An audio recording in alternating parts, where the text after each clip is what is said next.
নমস্কার বন্ধুরা, বাড়িতে যখন মাছ মাংস কিছুই থাকবে না, আপনারা কিন্তু খুবই অল্প টাইমে এই রকম দারুণ মজাদার রেসিপিটি বানিয়ে নিতে পারবেন মসুরের ডাল সাথে ডিম দিয়ে। এর জন্য কিন্তু পুরো রেসিপিটা দেখতে থাকুন, আশা করি আপনাদের খুবই ভালো লাগবে। মাছ মাংসের স্বাদ দুটোই পেয়ে যাবেন এই একটি রেসিপির মধ্যে।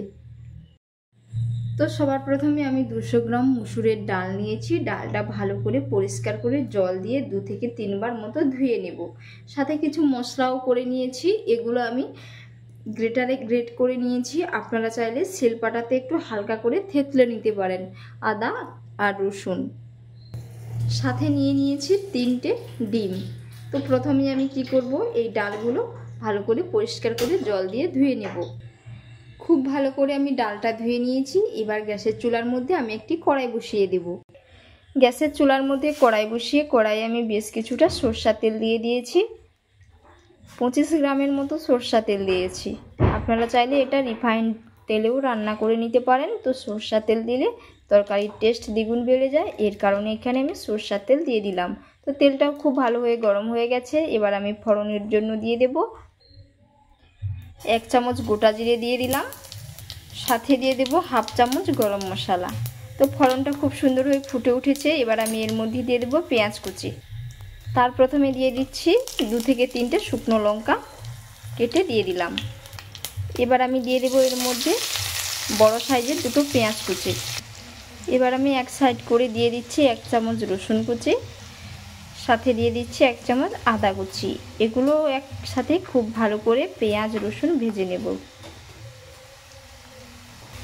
আপনাদের হাতের কাছে যদি টমেটো থাকে, আপনারা কিন্তু এর মধ্যে 2টো মতো টমেটো কুচি করে দিতে পারেন, সাথে আলুও কুচি করে দিতে পারেন। তো এখানে আমি আলুটা স্কিপ করছি। এইদিকে মশলাটা খুব সুন্দর করে কিন্তু ভাজা ভাজা হয়ে গেছে। এবার আমি এর মধ্যে কিছু গুঁড়ো মশলা দিয়ে দেব। 1/2 চামচ জিরের গুঁড়ো দিয়ে দিলাম, 1/2 চামচ ধনের গুঁড়ো, 1/2 চামচ লঙ্কার গুঁড়ো দিয়ে দিচ্ছি। এবার দিয়ে দিচ্ছি পরিমাণ মতো হলুদের গুঁড়ো। এবার আমি ধুয়ে রাখা ডালটা দিয়ে দিলাম। 1 মিনিটের মতো নাড়াচাড়া করে নেব ডালটা। 1 মিনিটের মতো আমি ডালটা নাড়াচাড়া করে নিয়েছি। এবার আমি এর মধ্যে দিয়ে দিচ্ছি পরিমাণ মতো জল। এখানে আমি ঠান্ডা জল দিচ্ছি, নর্মাল রুম টেম্পারেচারে রাখা জল। আপনারা চাইলে এখানে গরম জলও দিতে পারেন। এবার আমি দিয়ে দিচ্ছি পরিমাণ মতো লবণ। এবার আমি দেখে নেব ডালটা কতটা সেদ্ধ হয়েছে। খুব সুন্দরভাবে কিন্তু হাফের মতো সেদ্ধ হয়ে গেছে। এবার আমি গ্যাসের ফ্লেমটাকে একেবারেই লো টু মিডিয়ামে রেখে দেব।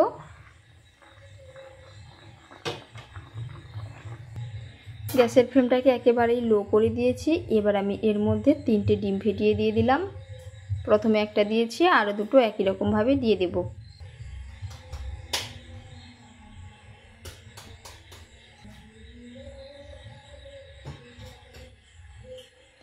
এবার আমি গ্যাসের ফ্লেমটাকে হাইতে করে দেব, সাথে একটু অল্প করে লবণ দিয়ে দেব।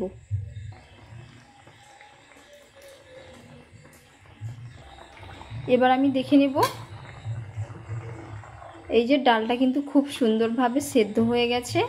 এবার এটা আমি তুলে নেব। তো আপনারা এই অবস্থায় চাইলে অল্প করে একটু গরম মশলার গুঁড়ো, সাথে উপর থেকে একটু ঘি দিতে পারেন।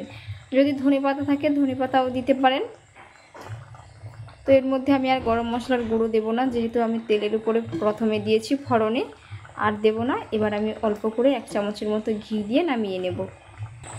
এই যে এবার আমি এর মধ্যে দিয়ে দিচ্ছি ঘি। ঘিটা যেহেতু জমাট বেঁধে আছে, এর কারণে আমি 1/2 চামচ দিয়ে দিলাম। এই যে কত সুন্দর হয়েছে রান্নাটা, আর কালারটাও কিন্তু দারুণ এসছে। ডালগুলোও কিন্তু খুব সুন্দরভাবে সেদ্ধ হয়ে গেছে, আর ডিমের কুসুমগুলো কিন্তু আস্তই আছে, ভেঙে যায়নি। তো বন্ধুরা, আজকের রেসিপি আপনাদের কেমন লাগলো অবশ্যই আপনারা কমেন্ট করে জানাবেন, এবং বাড়িতে অবশ্যই এইরকমভাবে একবার বানিয়ে নেবেন।